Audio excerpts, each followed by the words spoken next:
algebra W infinity, please. Okay. Thank you. So, first of all, thanks, Slava, for the invitation. So, it's a pleasure to be here. Okay, so this is a joint work with Crystal Hoyt. So, just finished. I forgot to put here the link for the archive, but it's easy to find. Okay, so I want to talk about these infinite dimensional Lie superalgebras, which are usually called locally simple Lie superalgebras. Okay? So let me fix some notation first. So let I be the positive integers. And let's take V and V lower star countable finite dimensional, countable dimensional vector spaces with bases given by these two symbols here. So, and then we also ask for a pairing between these two vector spaces. This pairing is defined this way. And using this data, we can construct the so-called GL infinity. It's a Lie algebra. So as a vector space, it's just the tensor product of these two vector spaces that I just gave here. And the bracket is given by this formula, right? And inside this Lie algebra, we have an ideal, which is the kernel of this pairing. And this is just SL infinity, what we call. And probably a more familiar way to see these the algebras is thinking about infinite matrices with finitely many non-zero matrices. Okay, so this can be realized also as a direct limit as finite dimensional GLNs. So in the obvious way, so you just can grow like from diagonals here. So, and one embedding to the other. At the end, you have this GL infinity. And as you expect, SL infinity is going to be the embeddings for SLNs, basically the same. Okay, so sometimes it's better to think about the elements of GL infinity as this kind of tensors, and sometimes it's better to think of them as matrices, right? So this is an identification I'll do. Okay, so these V and V lower star are called the defining representations of GL infinity and SL infinity, or also you find the names by natural and connatural representations, right? It's the analog for GLN. So you have CN, for example. And there is a Schur-Weyl duality for this kind of representations. It was proved by Penkov and Steikas. And so the Schur-Weyl duality gives you a decomposition of this mixed tensor product, where you consider the action of the symmetric group by permuting the tensors. And in the decomposition appears this Schur functor here applied on the V and V lower star. So here the data is, so lambda is a partition, and the lambda between bars is the size of this partition, or a Young diagram is the same. This S lambda is the Schur functor corresponding to lambda, and these are the reducible SP and SQ modules. Right? It's a fact that they prove that this tensor here, which we're going to call by V lambda mu tilde, is a decomposable module over GL infinity and also over SL infinity. Okay, this will be important. And I want to define the simple objects in the category that I want to work with. And for this, let's take the Sokal filtration of a module. So Sokal 0 is just like the Sokal of the module, and then to consider the next steps of the filtration, you just take the pre-image of this projection, the natural projection. So this gives you a filtration of your module, and then we can talk about the layers of this filtration. And it's a theorem that when we take these decomposable modules in the previous slides, and we consider the layers, we have this isomorphism here. So these numbers are the Littlewood-Richardson coefficients. And the Sokal of this decomposable module is a simple module. And this is going to be the simples I'll be most interested in. We call them V lambda mu, okay? Okay, so I want to talk about, I want to see these modules as highest weight modules because helps to make computations. And for this, I want to fix some Cartan subalgebra. So it's just the diagonal matrices for the GL infinity. So we have root decomposition, very familiar, but now we have infinitely many guys here. And one maybe big difference that occurs in the study of modules over GL, over these locally simple Lie algebras and superalgebras, is that you have to choose the right Borel subalgebras to talk about highest weight. So for example, it's not hard to see that any order on the set of indexes here gives you a Borel, right? And we can talk about highest weight modules, but for example, if we take the natural order, so 1 less than 2, less than 3, so this will give a Borel, which is kind of a standard Borel, is just like the triangular matrices, the up triangular matrices. And then with respect to this Borel, we have that V, the natural representation, is a highest weight representation, but the V lower star is not anymore. So this is okay, but this is not okay. And if we switch here, the opposite happens. So this is not okay, but this is okay. So in this sense, a right choice to do in our case is to find an order where we have endings in both directions. So this is the play that this order is going to play here. So for this order, we have a set of simple roots, positive roots, sorry. And for this, we consider the Borel subalgebra, right? And now, for this order, we have that both guys are okay here. So okay and okay for the order that I just mentioned there. And this Borel subalgebra is very important for the category of tensor modules because that's the Borel that the simples are highest weight modules. So every simple module is a highest weight module. So for example, V and V lower star, the highest weights are given by these two guys. And for any other simple that appears in the previous slides, so the highest weight is given by this. So it's given by the partition that we take, right? Okay. So now I want to put some more restrictions on the modules I want to work. And the first one is that I want to define as an integrable module. As usual, M is going to be integrable if for every x and every little m, the vector space generated by this is finite. And I also say that V will satisfy the large alienator condition, so LAC, if for every little m, there will be some big enough n such that this is in the annihilator of m. So this is basically saying that for every little m, so we have our infinite matrices, but the annihilator is huge. So the annihilator is going to be the whole thing. So for every little m, we have this. Okay? And the category TG, L infinity, is going to be the full subcategory of GL infinity modules consisting of modules which satisfy these conditions. So first, M has finite length, M is integrable, and M satisfies the large annihilator condition. And similarly, we define the tensor category for SL infinities. Just replace GL infinity by SL infinity everywhere. Right.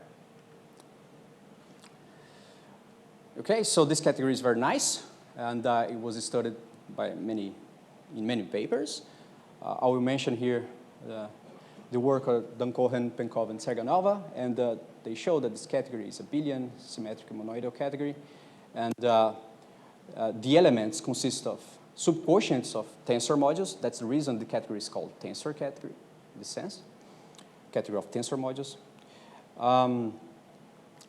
These tensor modules are injective in the category, and each indecomposable object in this is isomorphic to some Schur functor applied on this V and V lower star. And also, every module is a weight module. Actually, this is a stronger statement. Actually, any Cartan subalgebra, any splits in Cartan subalgebra that you can find in GL infinity, and you take a module in this category, this module is going to be a weight module for this Cartan subalgebra. It's not just for this one that I choose, but for any one. These are what they call the absolute weight modules in their paper. Okay. Right, so I want to talk about But there are non-weight. not in this category, not in this category. Yeah, but yeah. In this category, all of them is going to be weight modules. But yeah, there are non-weight modules, but you have to go a little bit bigger in the categories. Okay, so we have some functors between these two tensor categories here. One is the restriction, is the obvious functor. So we have SL infinity inside GL infinity. So any module can be seen, any GL infinity module can be seen as a SL infinity module by restriction, right? And it's not hard to see that using the large annihilator condition, that if M is an object here, then the weights, they are determined by what they are in the Cartan part of SL infinity.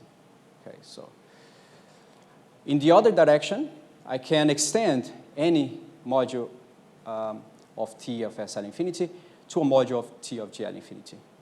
This also uses the large annihilator condition. So this condition is very special here. And therefore, we can see that these two categories are equivalent categories. Okay, so in the title, I say W infinity and W infinity haven't appeared so far. And it will appear. And the point is, these categories that I just defined for GL infinity and SL infinity are too small for what I want, so I have to consider the Grothendieck envelope of these categories. So this is just like the full subcategory where the modules can be arbitrary sums of objects here, okay? So I'm allowing that not finite length modules in some sense. And the same way we define the T tilde SL infinity, and we can prove that these two guys are equivalent as well. Okay. It's convenient to have a description of this category, and we have one. The description is like this. So this category is the full subcategory of all GL infinity modules, and the modules satisfy the following conditions. So they are weight modules, they are integrable, and then they satisfy the large annihilator condition. Okay, so these are equivalent. So if I show that some module satisfy this, it's in the category, and if it's in the category, then it should satisfy these three conditions. So I lose the finite length condition. So finally, let's go to Wn first. So for this, let's fix the Grassmann algebra in n odd variables, okay? And this algebra Wn is just the Lie superalgebra of superderivations of this Grassmann algebra. So this Lie superalgebra is a simple Lie superalgebra and appears in the list of classification given by Katz in his paper 75, I think, which is kind of the most fundamental superalgebra called Cartan type Lie superalgebras. Because in the classification, you have these classical Lie superalgebras, which are given by matrices, essentially. We have the essentials. And we have this non-classical, which are Cartan type. And this is one, and all the other ones are subalgebras of these. So these are the Sn and the Hn. So we have more. But okay, this algebra is nice, so it has a nice basis. So to write down the basis, let's consider the classical derivation here, delta I, which is just like delta of Kronecker of when applied on psi j. And then we have a basis. So Wn is just spanned by this kind of derivations here, right? Super derivations, where the indexes should be increasing. Because here's a Grassmann algebra, so we cannot have repetitions, otherwise it's going to be 0. This algebra has a grading, just like put psi I equals 1 and del I minus 1, and then this will be giving a grading for the algebra. And with respect to this grading, the zeroth part is a just GLN, right? So we have a GLN inside this. And this is very important because the modules for this guy will be constructed by inducing from GLN modules. What is W infinity then?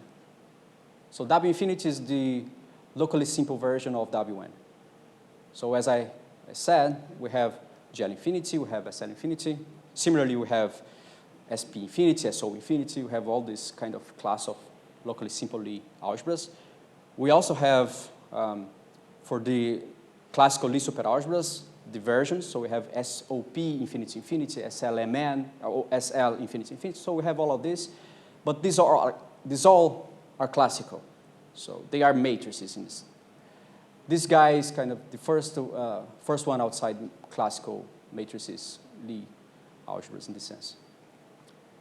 So this is what I'm going to call G in the talk. So G is just W infinity. So by construction, it's a locally finite Lie superalgebra. It's a locally simple Lie superalgebra, meaning that each guy that appears here is a simple Lie superalgebra, and therefore it's going to be simple. So this is an infinite dimensional simple Lie superalgebra. As a vector space, G is just like the Grassmann over the V. So here is the Grassmann over these infinitely many variables. Recall that V is generated by these Xi's where I runs the set of indexes I. And we have a basis as well. The difference now is that this basis is infinite, but anyways, it's a basis. It's a nice basis. And we also have grading. So similarly to the finite dimensional case, we can put degree of this psi I equals 1, degree of del I equals -1, and then this will be Z grading on the G. The G0 part is GL infinity, which is good, via this identification here. And we can consider the Cartan subalgebra, which is analog to the diagonal matrices in GL infinity, which is just given by these derivations here. So this is a Cartan subalgebra of GL infinity, and also what we call a Cartan subalgebra for G. Right? So we have a root space decomposition, very nice with respect to this. And we can look at each graded piece here, and these are G0 modules. They're not simple in general, but they are G0 modules. And they are given by this. Okay? Okay, so for example, G-1 is just V lower star. G0 is just what you expect, GL infinity. G1 is V, something like this, right? Sorry, lambda 2 V tensor V lower star. Okay, so now we want to kind of play the same game that was played for the GL infinity. So we want to consider a nice category which satisfies some nice conditions. So for this, I want to kind of give what would be the similar for this here. So we have this large annihilator condition for GL infinity, which says that for every little m, we have this huge subalgebra that acts trivially on this little m. So we want to have this big subalgebra here as well. So this is what this Tn is. It's kind of this big subalgebra inside W infinity. And we say that for any subalgebra S in G, we say that G module M will satisfy the LAC for S if when we intersect S with this big subalgebra here, this is contained in the annihilator of some little m. So you choose a little m, there will be some big enough n where this guy will kill this little m. That's what it's saying. And for any G module, we define this set of invariants. So m to the Tn is just like the little m's that are annihilated by Tn. Okay? So it's easy to see that m satisfies the large annihilator condition if and only if it can be written as this union here. So the union of the invariants. Okay, so now we're ready to define the category TW and some analogs of that. So for these, let's take these two subalgebras. So here we sum all the positive guys, and here we sum the negative ones. right? These are parabolic subalgebras of G. And we define 3 categories. So we define the T tilde W and T tilde W greater or equal and less or equal to be the full subcategory of G modules, where the modules satisfy these conditions here. So it should be Z graded, okay? So each piece here is therefore a module over GL infinity. So each MK is a module over GL infinity. Should be a weight module, should be integrable over GL infinity, and it should satisfy the alienated condition for G when I'm looking to this, and when I'm looking to these 2 other categories, should satisfy the alienated condition for these 2 subalgebras. That's it. Okay, so, and without the tilde, we take just the modules which are finite length. Okay, so we have the T with tilde and T without tilde for these kind of 3 categories. They all are related. Okay, so these 2 categories, they are abelian symmetric monoidal categories. And of course, if you look at the definition, you see that TW is a subcategory of these 2. And it's precisely the objects here are precisely the objects that are in the intersection of these 2 guys. So we have this relation, kind of. So simple, in particular, simple modules here should be inside these 2. And the lemma, if we take a module in any of these 3 categories and we restrict to G0, which is a GL infinity, we get a module in this T tilde GL infinity. So here is the first. The T tilde is very important because otherwise, if we restrict, we get infinite sums in most of the cases. So they don't have finite length, so that's the reason we have to consider this envelope here. So now I want to define these 2 induced modules. So because the goal is, okay, so the goal is to start with a representation for GL infinity, try to induce, and see what we get. The goal would be, okay, so can I get at least the simple modules in this way? So let's see. So for X, a module over G0, we consider it as a module over the positive part or the negative part by trivially acting with the G plus. And then we consider these 2 modules. So they are sometimes called CATS modules as well in the literature. So we have a small module, what I'm going to call a small CATS module, and a big CATS module here. So if you see, it's small because here, what I'm getting, so as a vector space, the first one is just like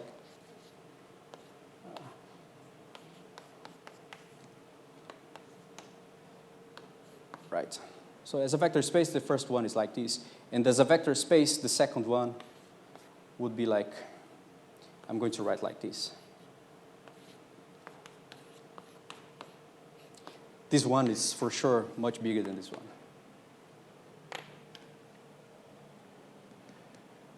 Okay, and as usual, these modules have a maximal submodule, maximal proper submodule, and then we consider the simple quotients. So similarly, we define for Wn. So G little n here is going to be Wn, right? Define the dimensional version of W infinity.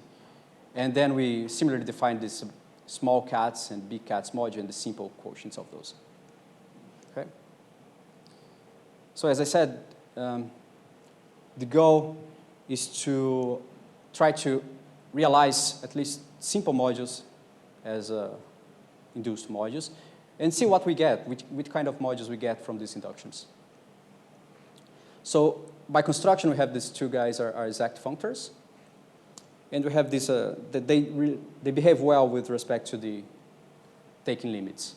So in this sense, so if we take a direct limit of GLN module, so at the end the goal is to get a GL infinity module with these direct limits.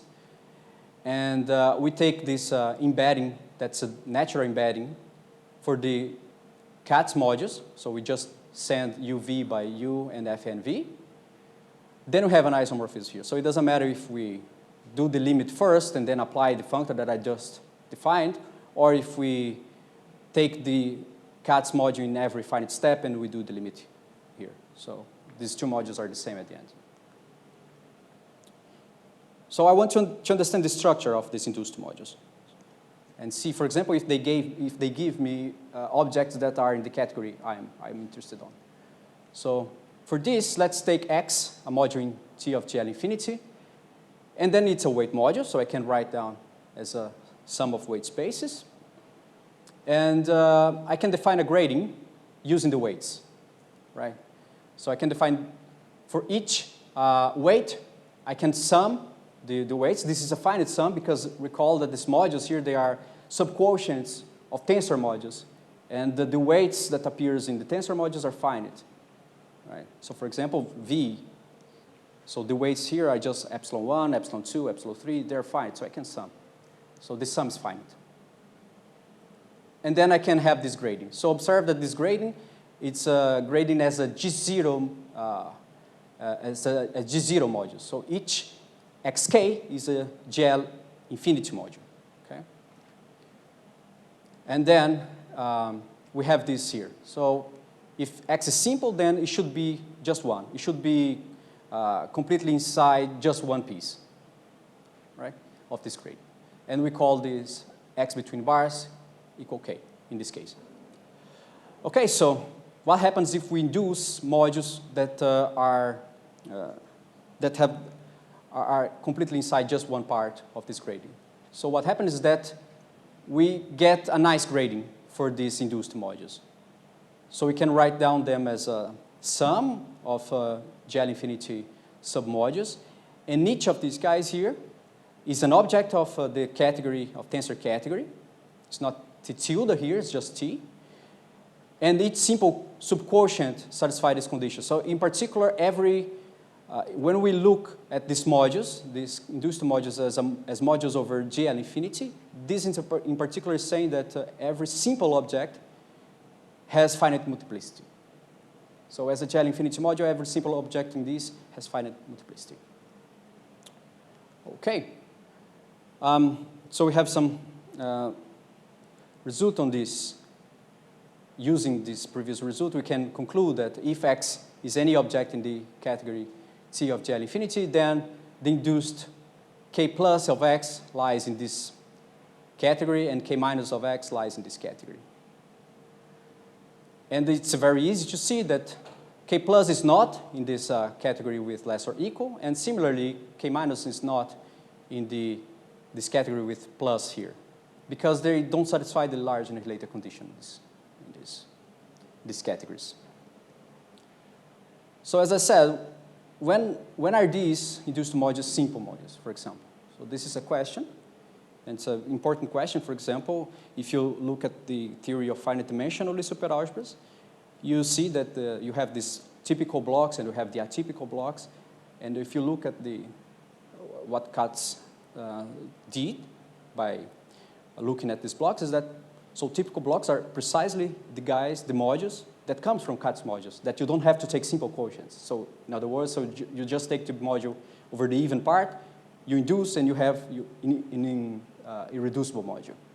So these are precisely the typical modules that you have. So it's important to answer when these guys are irreducible or not, because they gives you like this typicality and atypicality condition. So it's easy to see, it's not hard, that for every x in T of GL infinity, this is not simple. So the big Katz module is not simple. So we just find some singular vector in there. So, and then it generates a proper submodule. So it's not simple for any x. So it's important to study then the simple quotients of them, not just then. And also I want to have a similar kind of answer for K plus. For K plus, we have to work a little bit more. And I have to introduce some Borel subalgebras because I want to talk about highest weights. So for this, let's recall that G0 is GL infinity. And let's take G plus and G, not G plus, but G, yeah, so G plus and G less to be these two subalgebras. With these subalgebras and the Borel subalgebra of G0, I can construct two Borel subalgebras. a big one and a small one. So that's what it's saying, right? So we have a big Borel and we have a small Borel. And then we fix notation. Here, this guy is a simple B0 highest weight G0 module with highest weight gamma. And the LB gamma is a simple B highest weight G module with highest weight gamma. So here B is one of these two that I just fixed here, okay? So this is another problem not a problem, but this is another thing that we have in super case, which Borel subalgebras are not conjugated under the action of the Weyl group. Okay? So we need this called odd reflections to move around different Borel subalgebras. Okay, two important subalgebras that will appear a lot is these two. So recall that for any order, I could define the Borel subalgebra for GL infinity. And for these two, this is the standard order that I just wrote here. So 1 less than 2 less than 3 and so on. And here is the order that I wrote in the beginning. So these two are Borel subalgebras of G0. Then we can consider the B max and B min of them.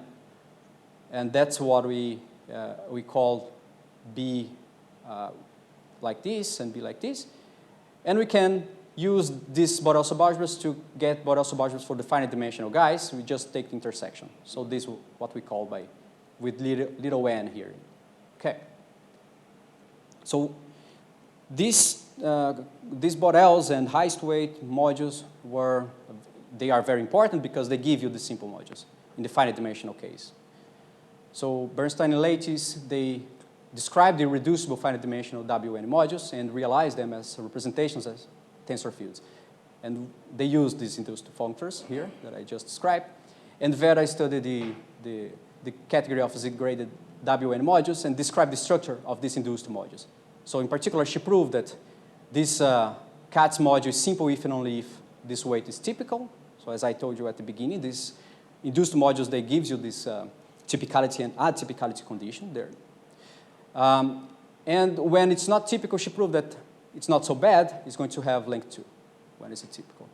And she also described the set of atypical weights. So it's a nice description. It's very easy to see, given a weight, it's very easy to see if it's typical or atypical. So they are given by this formula. Okay, so let's recall that for any two pairs of partitions, we can consider V lambda mu to be this simple module in T of GL infinity. And then we have this result here. So we proved that the small Katz module is simple if and only if the weights are not like this. So here's the empty weight. Sorry, empty partition. So this will give you the weight 0. That's what it's saying. Okay?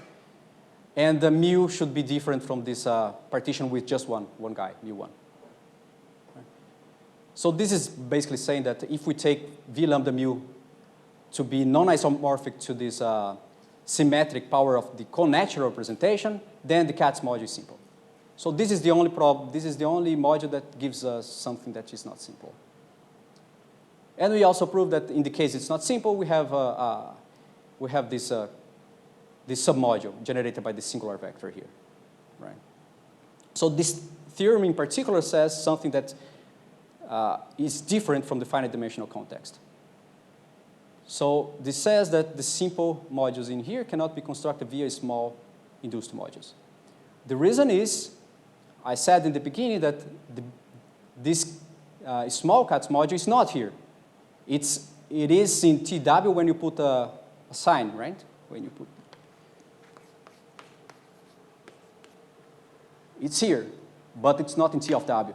So this is a difference from the finite dimensional because in the finite dimensional context, all simple modules can be realized as simple quotients of small Katz modules and also as big Katz modules. But the big Katz modules, they don't need even like appear if you want to classify just the simples. The small Katz modules are enough. So here, it's not the same. Okay. So we should look at the big Katz modules and see what happens. From those, we can build the simple objects. Okay, so recall that for any subalgebra of G, we can consider the set of invariants with respect to this subalgebra. And then we define a functor from the category TW with less or equal to the category of T tilde GL infinity. This is just like you take a module and take the invariance over this subalgebra here. Okay? And then we prove the following. So if M is a module here, then the functor is non-zero. So in other words, this is saying that the set of invariants is non-zero. And if M is simple, then when we apply the functor, we get a simple GL infinity module. Of course, if it's simple, then it has finite length. Then it's going to be in T GL infinity, not T tilde GL infinity. And the M can be constructed as the irreducible quotient of the big cuts module. Okay? So here are some examples of modules constructed in this way. So we have this natural simple module for W infinity. So you just like take the Grassmann algebra, and then you have to kill this one-dimensional submodule, which is just a copy of C. And then it's easy to see that it's isomorphic to this L minus of V. So you take the big cuts associated to V, to the natural representation, and then you take the simple quotient. That's it. Similar to the adjoint representation. Recall that W infinity is a simple Lie superalgebra, so it's a simple module over itself. And we can prove that it's going to be the L minus of the connatural representation. Okay. So this, when we take this construction here and apply it to the two most important elements in T of GL infinity, which are the natural and connatural representation, we get two important guys for W infinity, which is the natural simple module and the adjoint module. And we can see that these two guys here, in principle, the theorem says that they are here. They are in TW less or equal, but we can prove that they are actually in TW. And this will be not a particular case of these examples, this will be the rule. Okay? So to prove that the simple objects of these two categories here and here coincide, that's the goal, because kind of these examples gives us this hint. We have to consider these following things here. So just fixed notation. So let's call the L minus of V lambda by L minus lambda mu. And let's observe that this module is a highest weight module with respect to that Borel that I fixed at the beginning. So you take this funny order, and then you take the minimal Borel. And then this guy is a highest weight with respect to that, and the highest weight is the same one as this. So it's given by that formula that I showed it at the beginning. So it's a sum of lambda i's epsilon i's minus mu j epsilon j's, something like this. And then we have that this is an object in here for any partition. This is basically a consequence of the fact that the small cut is an object in here. So simple quotient will be as well. And if M is simple here, then M is like, it's isomorphic to L minus lambda mu for some two partitions.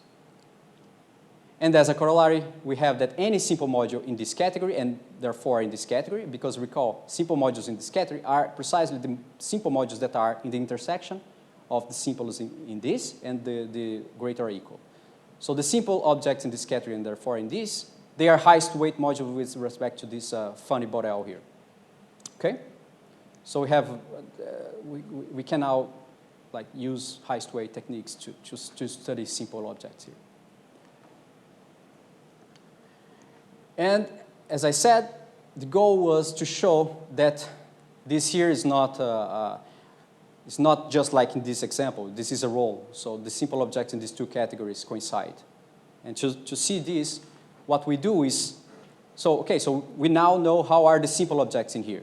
So we know that they are like this. So they are the simple quotients of this big cuts module. So the goal is, okay, so let's see this module as a subquotient of a module that we know that's in TW. That's what we do. So we know that L minus V is in TW. We know that L minus V lower star is in TW, because I just told you here. So these two modules here are in TW. And then we know that this category is closed under tensor products.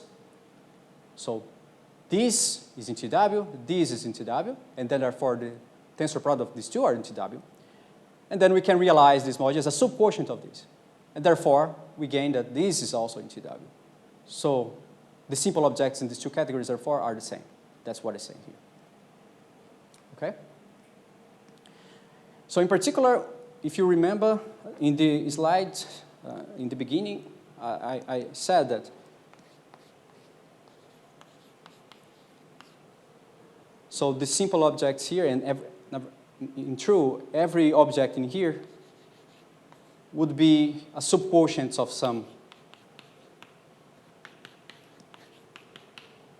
something like this. This is kind of saying that these two modules here, so this natural and the adjoint representation, play kind of the same role that the natural and connatural played for this category, but now in the category of TW, right?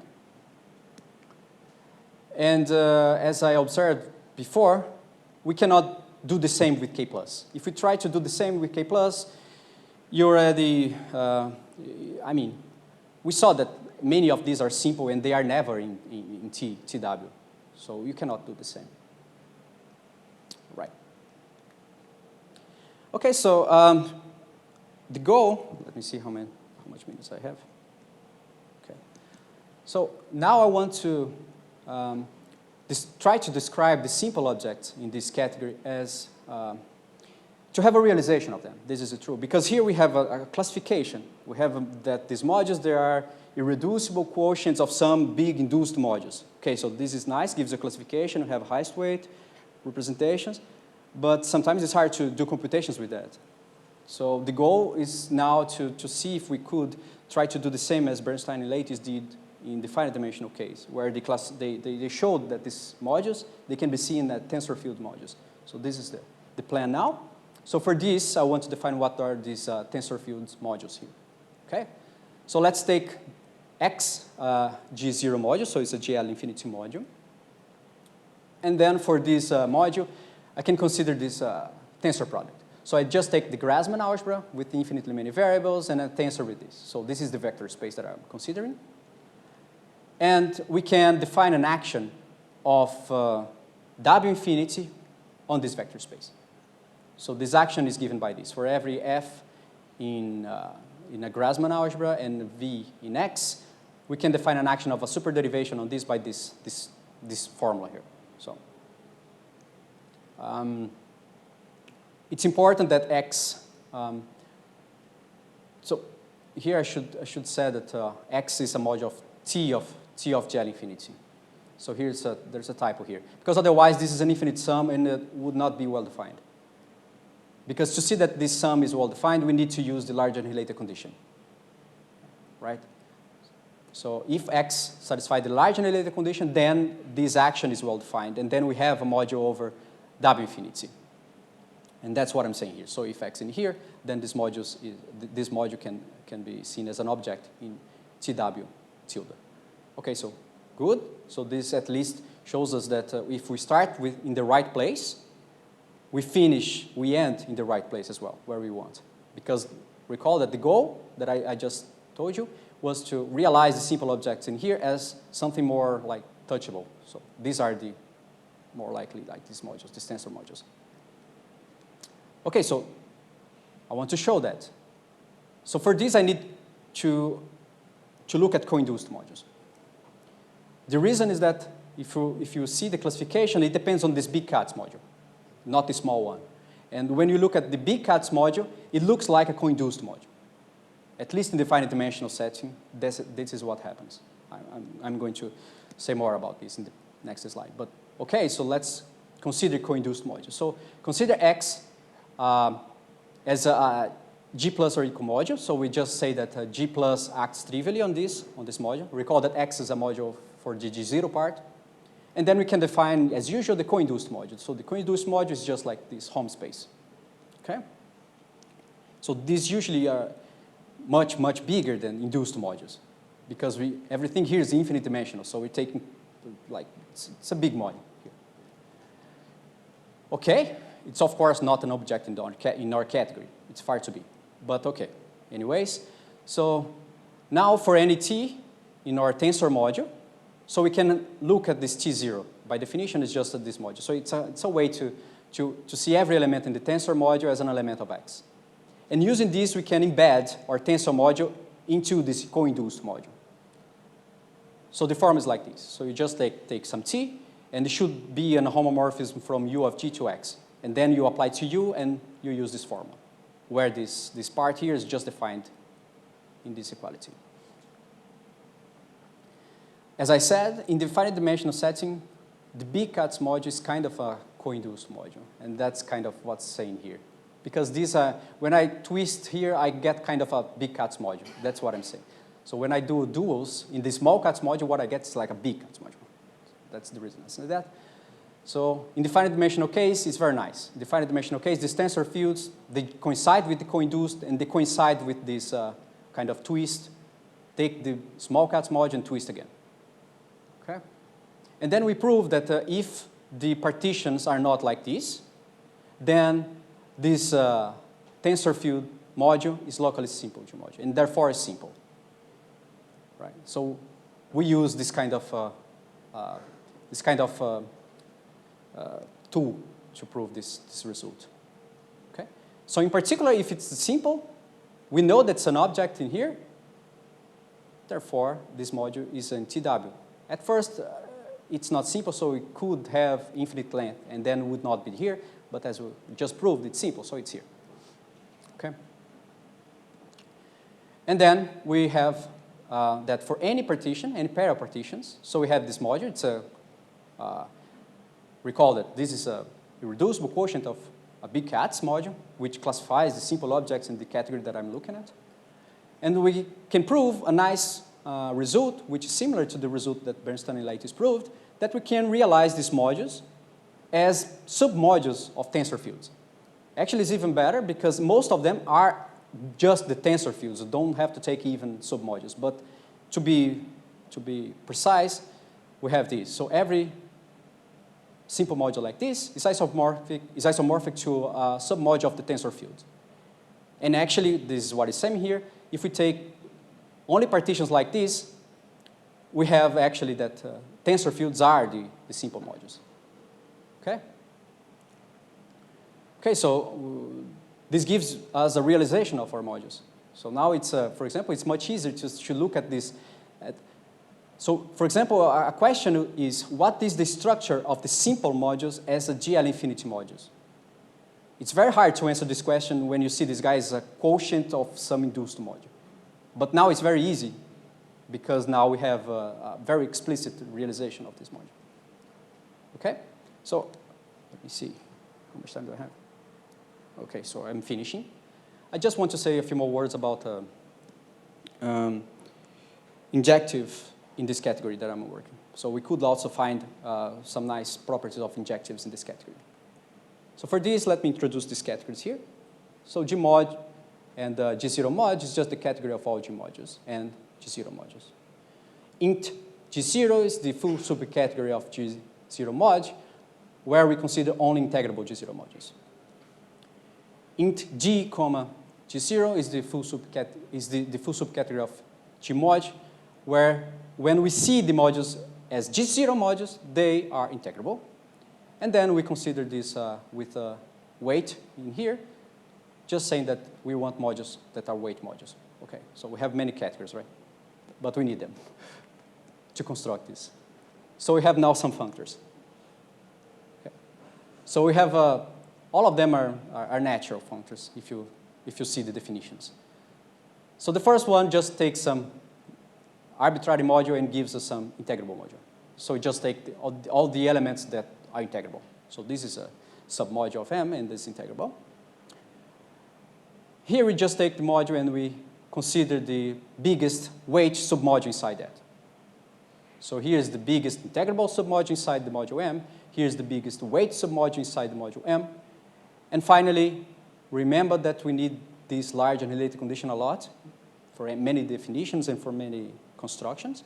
And that's what this functor is doing. So it takes the largest submodule of M that satisfies the condition to have the large annihilator condition. Okay? And the functor that will play a role for us is the composition of this tree. So this is a functor of G module to the TW by construction. Now we have these results regarding injective modules in this category. So the first one is, so if we take a module in G mod which is injective, apply gamma to it, then this is going to be an injective module in TW. Therefore, this is showing that this category has enough injectives. This is good because now, for example, we can talk about extensions, and this will be our next goal. So to talk about extensions, we have to talk about resolutions, injectives or projective resolutions. We don't have projectives in this category, but we have injectives, and we can use these to talk about extensions later. Another result is, okay, so this is a nice that allows us to do this kind of constructions, but it's not as explicit we want. The next result says that if we start with an injective module int G0, and then we co-induce, so it's a big module, but then we take only the part that is in TW. This is going to be an injective module in TW. This is more manageable, much more manageable than this. First of all, because this category was studied in many papers, and there is a description of injectives here. And then we can be more precise yet. So now I want to see for every simple module that I have in the classification, I want to find an injective module in TW that I could embed my simple modules inside it. And for this, I'm going to use this result from Penkov and Serganova, where for a simple module, V lambda mu, they showed that if we take the restricted dual, and then you dualize the restricted dual, this is a big module, then this is an injective hull of the V lambda mu inside int G0. Okay, so combining this result from them with this from ours, we can, and also with our classification theorem, we can prove that for every simple module, L lambda mu here, we can find, looking at the V lambda mu, we can construct an injective module in TW containing it. So we just take V lambda mu, restricted dual, you take the complete dual, you induce, and then you take the gamma. And then this is an injective module in TW that contains this, right? So it's a kind of explicit construction at least. And for this, to proving this, we need to use the theorem on the tensor field realization to show that this module is inside this guy here. Okay, so some questions. As I told you in the middle, so what will be the structure of this module when restricted to GL infinity? So are they nice? Not that we have enough injectives, so another question is, what are the blocks of this TW? So what can we say about extensions of simple modules? Another thing that is very nice is that Serganova proved for GL infinity infinity and OSP infinity infinity. Then Cohen, Penkov, and Serganova proved for GL infinity, SL infinity, SP infinity, SO infinity. They proved that this category is Koszul category in the sense introduced by, I think, Gisbrunk, Sergel, and Beilinson. So they have nice techniques to work with these Koszul categories. So the question is this guy Koszul as well?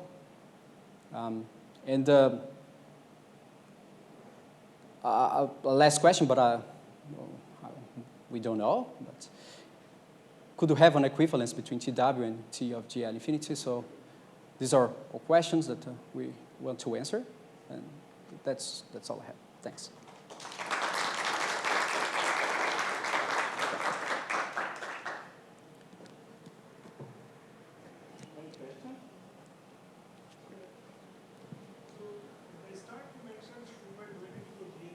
Yeah. So where was it used? Yeah, to construct the simples. So the simple objects in the category of TGL infinity, they appear in this via the Schumacher duality. Yeah, so they have these two-part representations. Two-part partitions because of that. Yeah. Yeah. Okay. Yeah. And you were mentioning about SL infinity, so there is Schumacher duality. It's the same, yeah. They also have a result for SL infinity, for Schumacher duality. It's quite close to GL infinity. You just need to make some modifications. Yeah, but you have. Yeah. More questions? It's a good question. We thought about that. We started to do some computations. Maybe yes, but we're not sure. Yeah. Yeah. Because we have this kind of natural and connatural representations. We could play with the tensor of them and see what happens. Yeah. Maybe, yeah. We think that there is a risk to have a trivial duality here. Sorry? You have zero initial duality with GP motion and that induced Yeah. The approach we were taking was more like brute force at first. We're actually looking at this natural and connatural, which is now, so the natural and connatural for us now is like what we called lambda v plus. And this is the natural, and the connatural now is the adjoint representation. So what we started doing is, okay, so let's take for example, take this guy, the tensor product of it, and see, forget about this for first, and take the symmetric group acting. But you have to be more careful here because I think the symmetric group is not enough anymore. You have to take a little bit bigger. But then see what we get, some kind of decomposition as trivial duality or something like this. But we're still like in the beginning of that, so we don't know. Okay. More question? So you mentioned category of integrable representation. Yeah. Is this category semi-simple?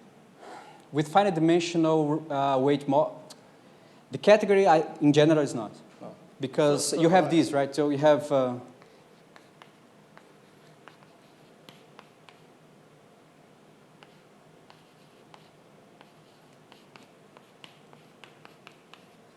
so this is a non-split and exact sequence inside the category. But if you take the category of integrable modules with finite dimensional weight spaces, then yes.